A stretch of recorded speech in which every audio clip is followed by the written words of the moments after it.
voy mana uyda o'tirsam ham taqillatibdi ayish qara overhand qilarmish ikkovi xonasida rejasi bor edi ayishdi anaqani voleybolda overhand qilishim kerak practice deb ana shuda divorimizga ko'chaga chiqib uyiga uradi va muhani shunaqa kuchi yomon shunaqa kuchli mana muhan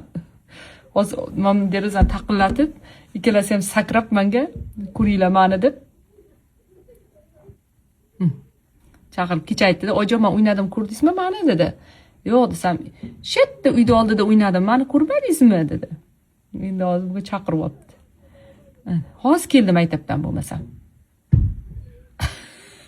gursillatib urganini muhancha bu ham o'zbekchani tushunib qolgan yarim o'zbekcha bitta ikkita inglizcha so'z aytsam bo'ldi